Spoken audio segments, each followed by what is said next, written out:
Dalam dewan yang bangunan yang cantik dan indah ini, saya sampai tadi, saya tengok 2 buah je kereta ada. Jadi saya fikir ada orang tak baling ni.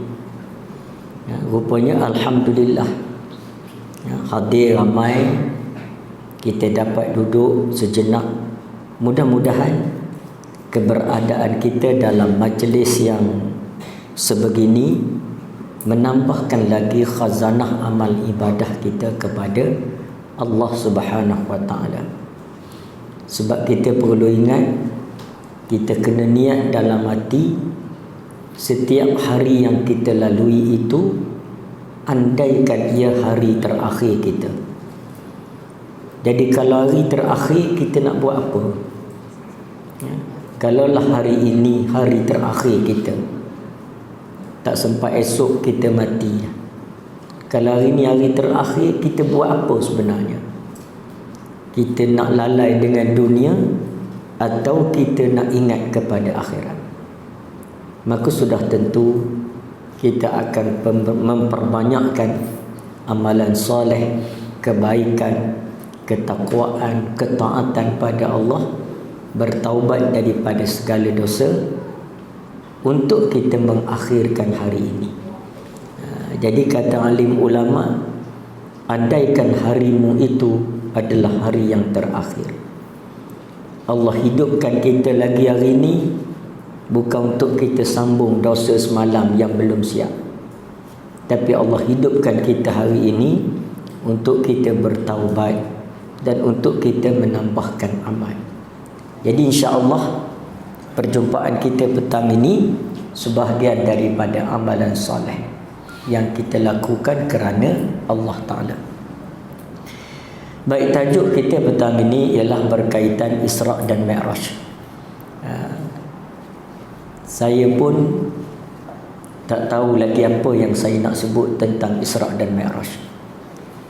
Sebab Isra' dan Mi'raj ini dah ratus kali kita bincang, beratus kali kita membicarakannya.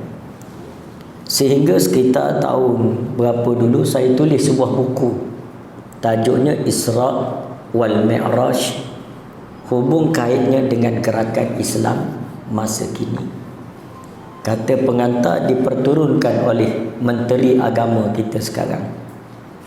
Jadi membincangkan Isra' dan Mi'raj dari sudut gerakan Islam. Sebab kisah yang berlaku pada Nabi ini, kerana dia adalah cerminan ummah, maka kita boleh lihat sirah Nabi ini daripada berbagai sudut. Ahli ekonomi, dia melihat sejarah Nabi dari sudut ekonomi. Dia kaji sirah Nabi sehingga lahirnya buku-buku dan kitab-kitab berkaitan dengan perniagaan, bisnes yang berasaskan kepada sirah Rasulullah. Bagi ahli politik, dia melihat sirah Nabi dari sudut politik. Begitulah seterusnya. Maka insya-Allah kita pada petang ini, kerana kita ahli politik, pejuang-pejuang agama, pendakwah, maka marilah kita melihat Isra' dan Mi'raj daripada dimensi politik dan dakwah.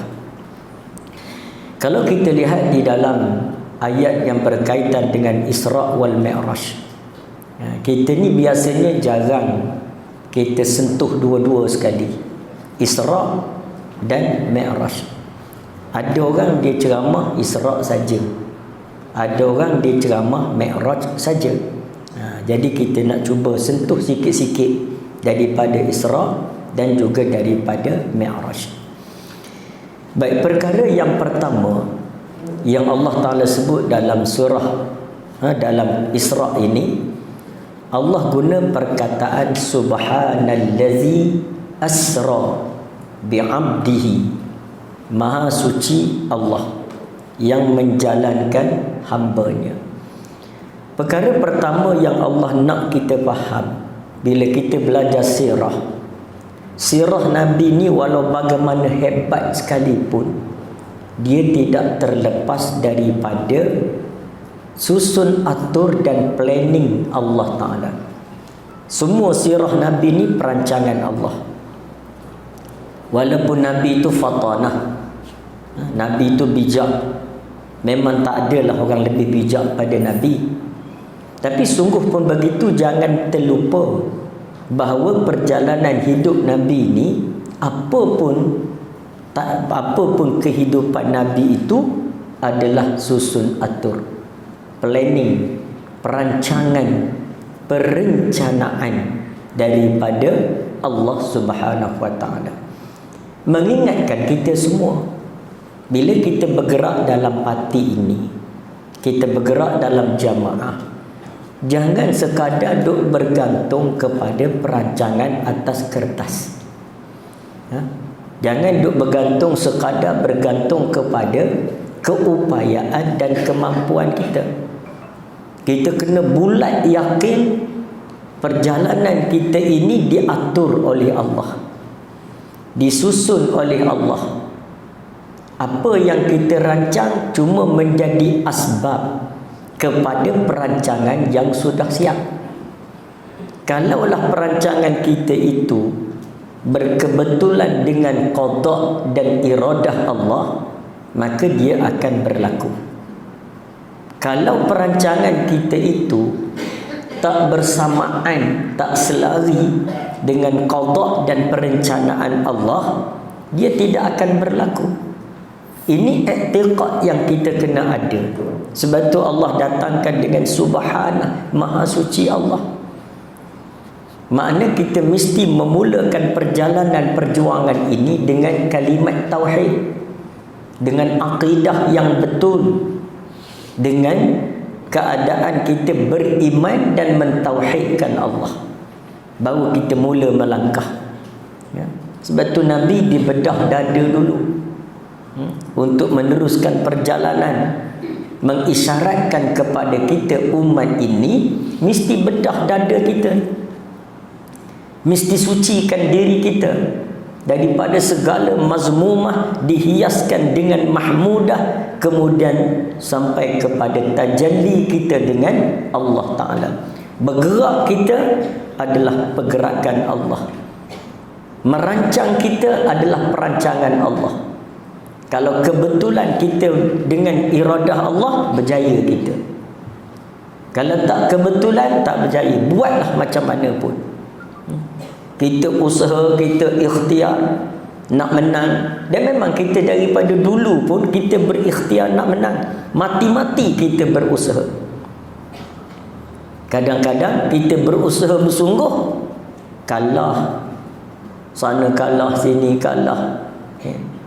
Kadang-kadang kita tak usaha sangat tapi menang. Ini nak mengingatkan kita apa? Jangan lupa Allah. Dalam setiap gerak kerja yang kita buat, hati kita bulat, mesti tertumpu kepada Allah Ta'ala. Jangan lupa, tauhidkan dia. Orang yang tidak meletakkan tauhidnya dalam perjuangan, ini yang dia kalau kalah, dia mengeluh, lari daripada parti. Tu dulu yang lari pada parti tu kan apa tu? Kerana tarbiyah hati tak cukup. Tarbiyah hati tidak cukup. Saya pernahlah banyak, saya ni duk bahas dengan puak-puak tu lah, malah sebutlah puak mana kan, yang pernah jadi pimpinan kita. Bergaduh saja dulu dalam Facebook, dalam bertemu. Dia kata, "Pas ni payah menang. Kalau selagi duduk yang tu halal, yang ni haram tu halal, bila kita nak menang?" Cara mudah nak menang, kita kerjasama dengan DAP. Keluar daripada PAS. Buat apa kita tertumpu kepada Tuan Guru Presiden? Tuan Guru Haji bukan maksum. Buat apa kita duduk pegang kat dia? Saya jawab kat dia orang, betul Tuan Guru Haji tak maksum, tapi entah nak pergi ikut Mak Sabu tu, Mak Sabu maksum ke? Dia tak boleh nak jawab. Maknanya kepada kita kena ingat, walaupun kita rasa macam lambat menang, Saya selalu sebut, beriktikadlah kita, selagi kita berjuang ini mengikut syariat Allah atas sifat taat kepada Allah, halal dan haram hukumnya, selagi itu kita akan paling cepat mencapai kemenangan. Dia kata lambat cepat dapat menang. Tak betul. Sebab tuan-tuan, revolusi dunia ni banyak berlaku. Revolusi politik lah. Saya tak sebut revolusi pembuatan, revolusi industri, tapi revolusi politik. Berlaku revolusi Perancis, ya? Berlaku revolusi Perancis. Revolusi Perancis ini lama nak boleh dia berjaya merombak struktur kehidupan dan pemikiran orang-orang Perancis, sehingga tertubuhnya parti buruh tu, lawan golongan bourgeois, lawan golongan-golongan lord ataupun tuan-tuan tanah yang memperhambakan buruh. Berapa lama tu berjuang? 10 tahun, 50 tahun, 60 tahun, baru dia berjaya membentuk satu struktur pemikiran yang dinamakan pahaman sosialisme ataupun parti buruh. Dia cuba buat. Begitu juga wujud revolusi Oktober di Rusia yang dipimpin oleh pemimpin-pemimpin hebat, Karl Marx, Stalin, Lenin. Mereka berjaya berpuluh tahun mereka berjuang untuk membawa pahaman komunisme dalam masyarakat Rusia, akhirnya membentuk satu gabungan besar dinamakan Soviet. Cuba tuan-tuan kaji revolusi hak lain, Korea sebagai itu ke belakang lah. Kalau kita kaji revolusi ini, pertama nak boleh menang lambat, berpuluh tahun baru menang. Bila menang cepat runtuh. Revolusi Oktober di Rusia yang dikenali sebagai revolusi Bolshevik dan Menshevik, 70 tahun dia hidup. 70 tahun runtuh selepas perang Soviet dan Afghan. Tapi cuba tengok Islam.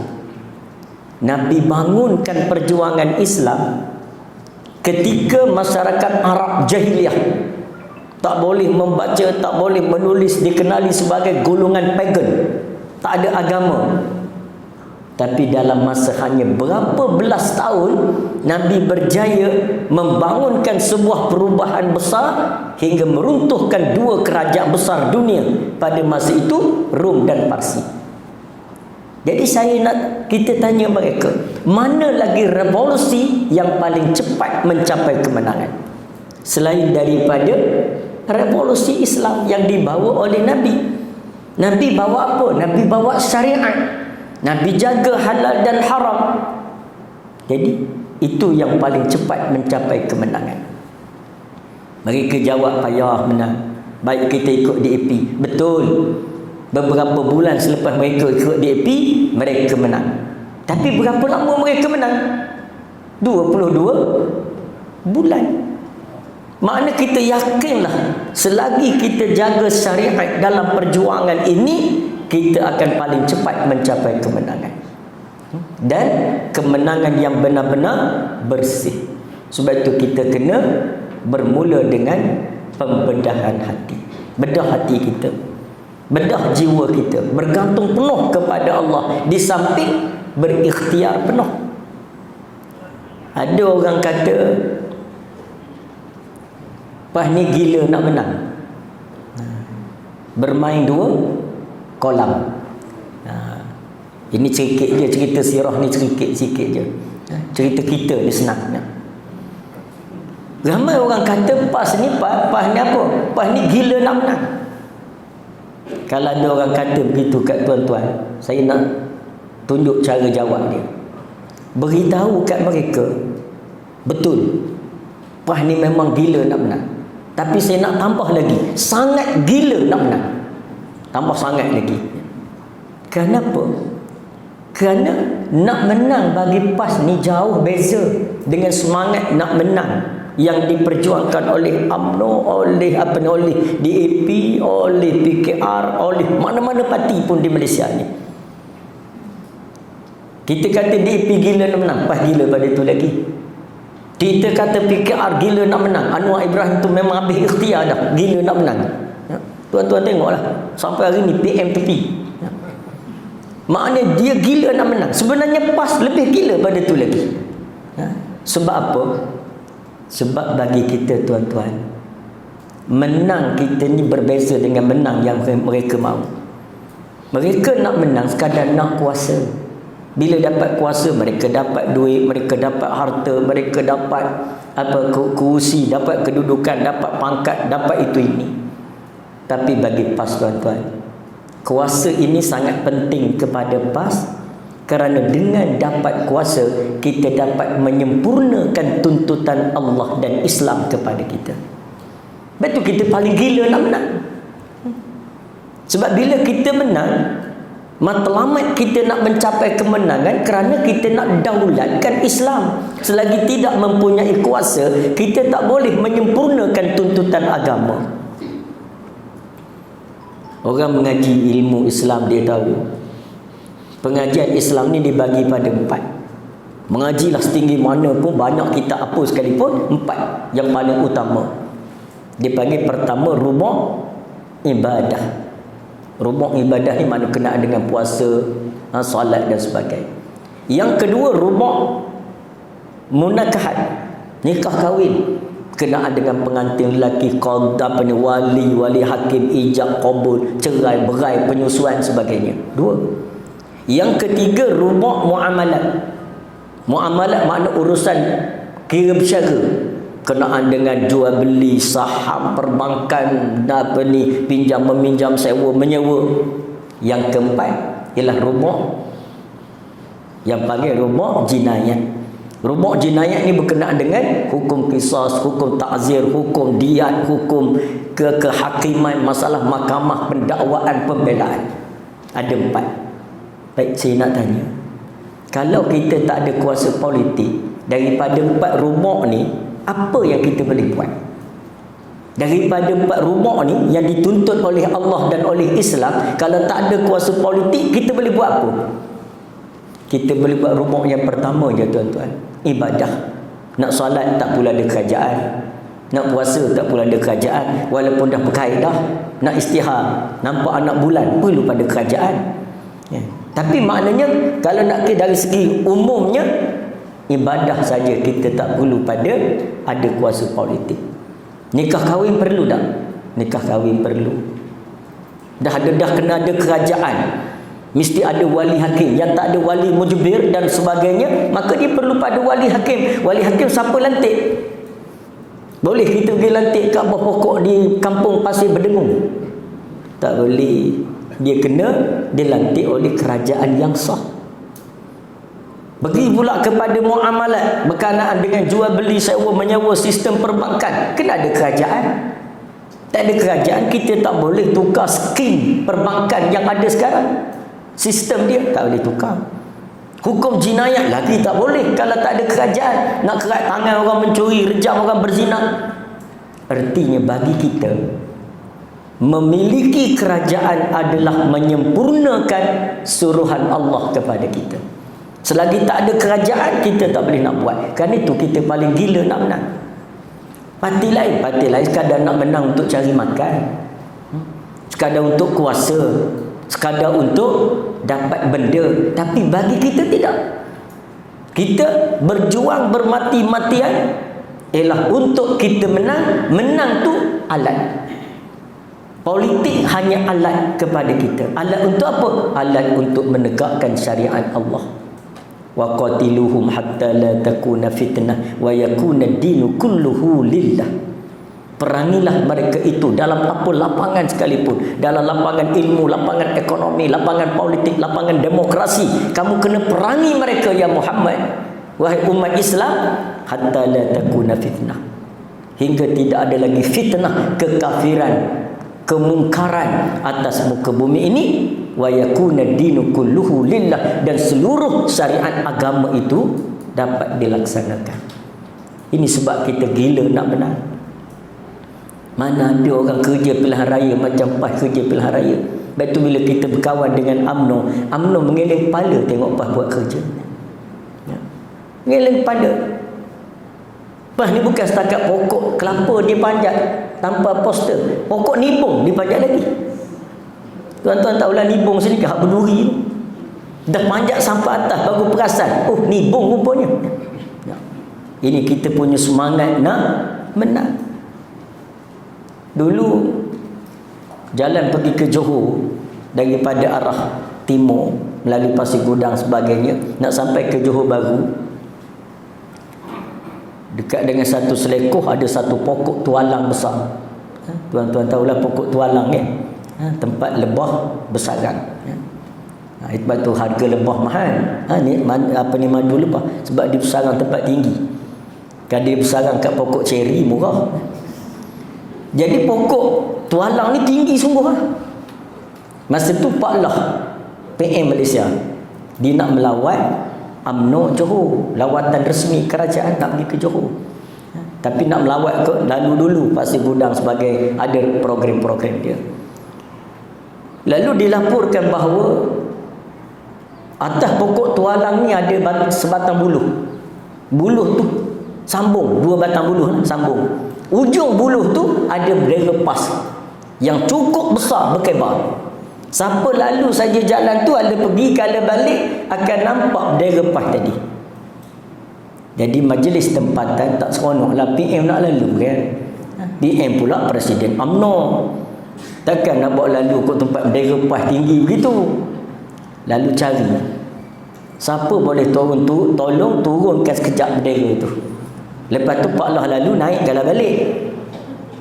Tanya orang tu tak sanggup, orang ni tak sanggup. Pokok tualang tuan-tuan, berapa pemeluk?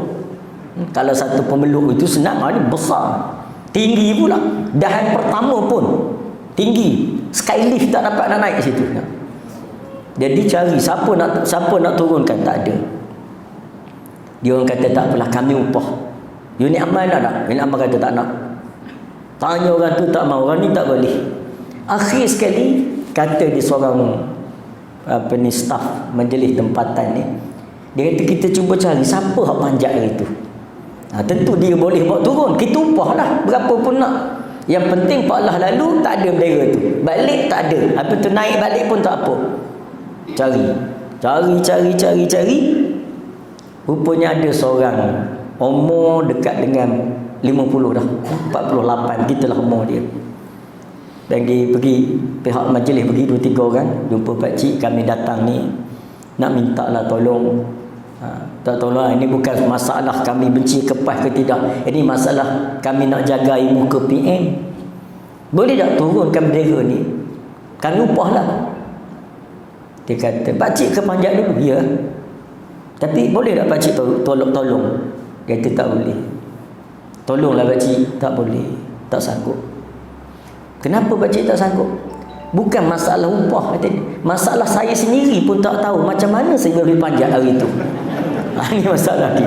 Makna punya semangat tu tuan-tuan, sebab dia panjat tu masa pilihan raya kan? Jadi dia sendiri pun tak perasan macam mana dia boleh semangat. Ini perjuangan kita, perjuangan yang lillahi ta'ala. Walhal pada masa tu tak ada siapa upah pun. Jadi itulah kita tuan-tuan. Sebab tu kita parti PAS ni mampu membina markah besar, bina pejabat cawangan, kawasan, negeri. Alah baru ni bulan lepas saya mula berprogram di komplek kita. Belum pada ni program bulanan Dewan Ulama Negeri buat kat Dewan Surau Daya tu lah kan. Tapi sekarang dah mula baru ni, tengok Masya Allah. Saya pun terkejut, ada lift pula dah. Ingat ke panjat tangga begitu? Rupa hebat.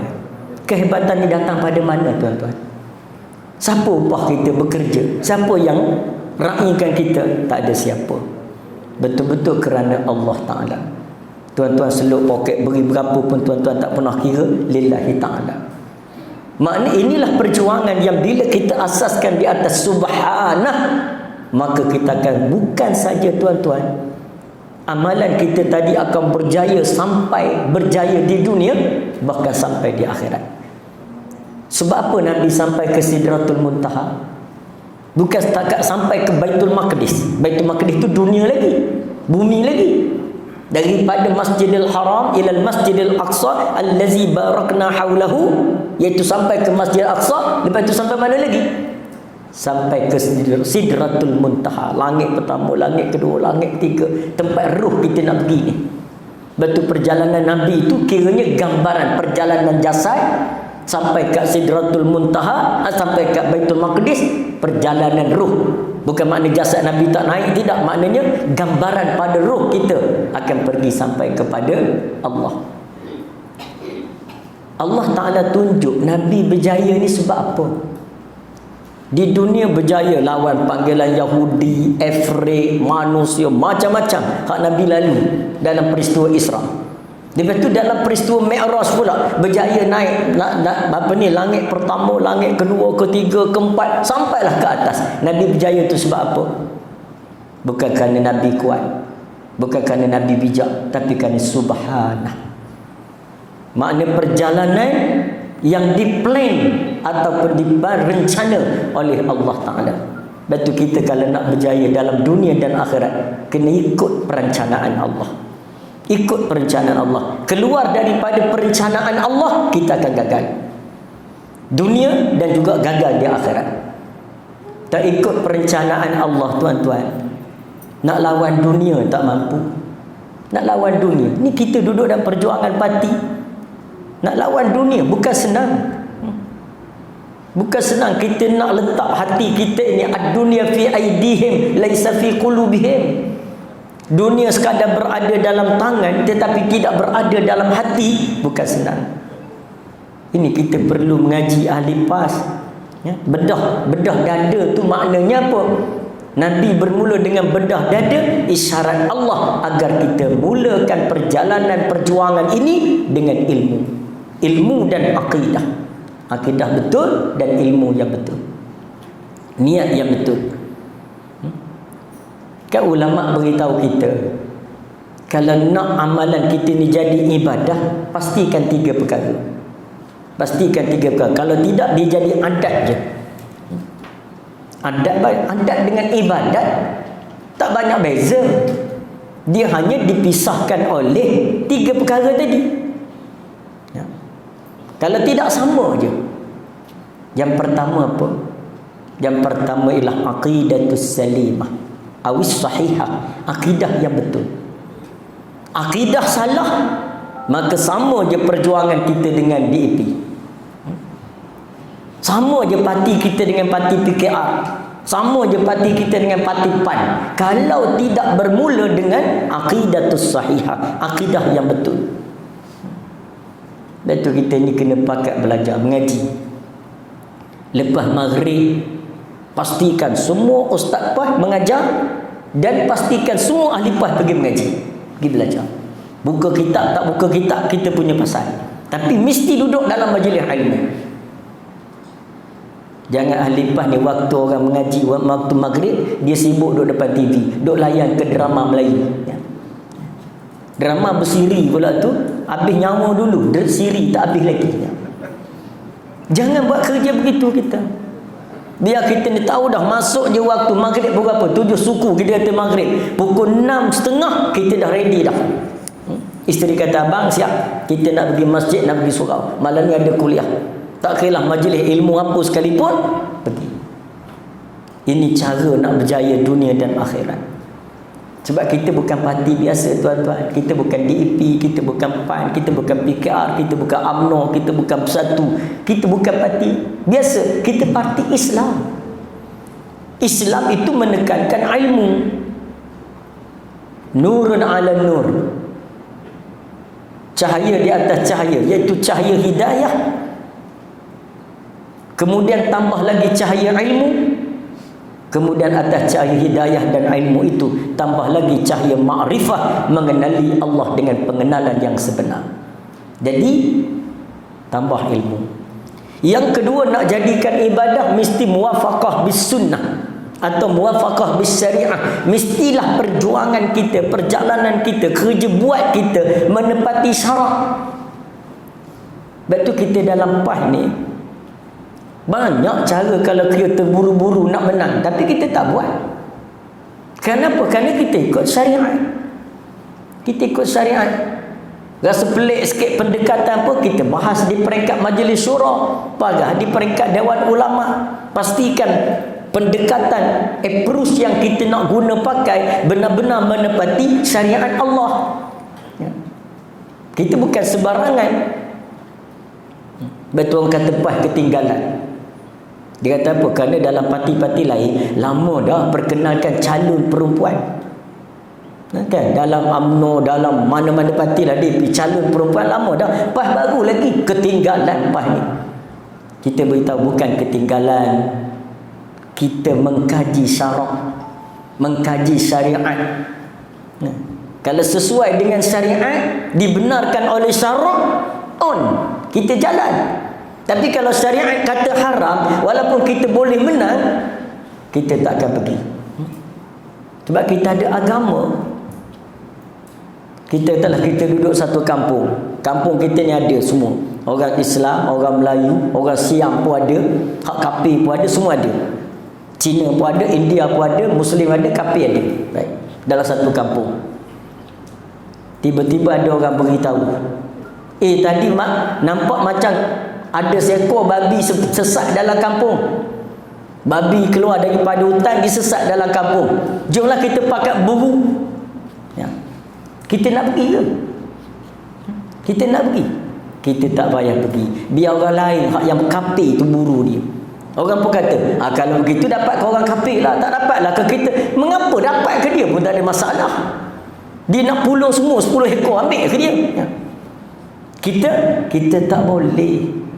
Haram. Jadi begitu juga dengan hukum. Dalam soal agama, boleh nak dapat projek tapi kena rasuah, tak payah. Boleh nak menang parti politik ni, rasuah ahli. Dah sekarang kita di negeri Kedah, kita dah jadi kerajaan negeri. Bolehlah nak buat style orang dulu buat. Pergi kampung kita jamu orang kampung, rasuah politik sebagainya. Boleh? Tak boleh. Kita tak boleh. Dan tu kalau kita tak guna duit, hilanglah sokongan. Tak apa, wallahi demi Allah kita pegang Allah. Allah yang akan menentukan hati manusia, nak mengundi kita tak mengundi kita. Yang haram kita tak buat. Ini perjuangan kita. Betul orang nak kata bodoh ke, orang nak kata tak ambil kesempatan ke, nak kata tak berdaya maju ke, dia punya pasal. Dia punya pasal. Yang kita pegang syariat, barulah perjuangan kita jadi ibadah. Mereka boleh buat semua tu, dia jamu, buat menipu, pengundi hantu. Ya. Hantu yang paling bahaya dalam dunia ni hantu politik, pengundi. Ya. Ni baca ayat Yasin, baca surah Yasin dengan ayat kursi tak lari, sebab dia sendiri berebut kursi. Ya. Jadi sebab tu kita jangan buat perkara haram. Tak buat. Kerana kita nak jadi ibadah. Dua. Yang ketiga, apa syarat nak jadi ibadah? Al-ikhlasu billah. Ikhlas mata-mata kerana Allah. Bukan kerana nak itu, nak ini, nak begitu, nak begini. Sebab tu kita duduk dalam parti PAS ni, kita tak berebut jawatan. Dapat orang beri amanah, alhamdulillah. Kita cuba buat dengan pertolongan Allah. Orang tak undi dah, kita tak nak dah ke kita, alhamdulillah. Sekurang-kurangnya dengan jawapanku di akhirat, tak ada masalah. Sebab tu orang mukmin ni, Nabi kata, aku pelik tengok orang beriman. Orang mukmin aku pelik, kata Nabi. Kalau dia dapat nikmat, dia kata syukur, alhamdulillah. Kalau dia dapat bala, dia kata sabar, masya-Allah. Dia tak lari daripada perjuangan, dia tak lari daripada sikapnya sebagai ibadullah, hamba kepada Allah. Maka begitu kita duduk elok-elok dalam jamaah, kita ikhlaskan hati. Sebab tu saya selalu sebut, kita dalam PAS ni kena belajar tasawuf, tuan-tuan. Kena belajar tasawuf. Tasawuf tu pula jangan belajar sendiri-sendiri. Jangan beli buku, lepas tu baca, lepas tu duduk 2 minggu, tanya kawan, kamu nampak aku macam wali dah ke? Tak payah buat perangai begitu. Ikut ulama, cari guru yang mursyid, kita ikut dia. Minta panduan dia, macam mana nak zikir. Sebab tu ulama kata, sebab apa kita zikir tak manis? Beza orang yang mengikut tasawuf bertariqat dengan tidak tariqah, beza di zikir boleh beza dah. Orang yang ada guru ajar dia berzikir, bila dia berzikir dia akan rasa manis yang tak dirasai oleh orang yang tidak berguru, walaupun zikir yang sama. Jadi sebab itu kita dapat ni belajar tasawuf, belajar baiki hati kita supaya kita ni ikhlas kepada Allah. Dan ini bukan boleh dibuat-buat, dia perlu dipelajari. Tak cukup dengan sekadar kita berusrah. Usrah tu nak membetulkan, nak mengingatkan kita, tapi komited kita kepada ilmu mesti dalam keadaan kita berguru, kena ada guru. Betul Allah Ta'ala utus Jibril memandu Nabi. Walahai boleh tak Nabi nak pergi sendiri ke Baitul Maqdis? Boleh. Allah Ta'ala campak je ilmu dalam dada Nabi. Ataupun beri Nabi GPS, Nabi boleh tengok pergi ke Baitul Maqdis. Boleh tak? Allah Ta'ala tak nak utus Jibril, Allah Ta'ala nak bawa Nabi naik Mi'raj dengan Allah sendiri bawa Nabi. Boleh tuan-tuan, tak ada masalah. Tapi mengapa Allah Ta'ala utus Jibril? Allah Ta'ala nak beritahu kamu, wahai umat Muhammad, mesti ada guru yang memandu kamu. Mesti ada guru. Sebab tu Nabi bila dipanggil oleh Yahudi, Nabi tanya Jibril, siapa itu? Bila dipanggil oleh dunia, Nabi tanya Jibril, siapa itu? Dipanggil oleh syaitan, jin, epret, Nabi tanya, siapa itu? Jibril akan jawab. Beginilah kita dalam perjalanan. Kena ada guru tuan-tuan. Jangan sendiri-sendiri. Jangan guru kita. Siapa guru kamu? Mengaji tak? Mengaji. Belajar tak? Belajar. Siapa tu guru? Syekh mana? Dia kata itulah Syekh Al-Googly, Syekh Google. Tak jadi tu. Kena Syekh sungguh, guru sungguh. Kita belajar. Jadi di sinilah menunjukkan bahawa perjalanan kita mesti benar-benar diproses dengan melalui pembedahan hati tadi. Nabi sampai Mi'raj ke langit tu, berjaya dunia akhirat, kerana hati Nabi dah dibedah. Maka kita nak berjaya dunia dan akhirat, kena bedah hati kita. Baiki hati, baiki gharak, tujuan perjuangan. Ya. Jangan mengeluh kita ni, kita ada tujuan lain. Betul, bila tak menang, bila tak dapat, keluh kesah.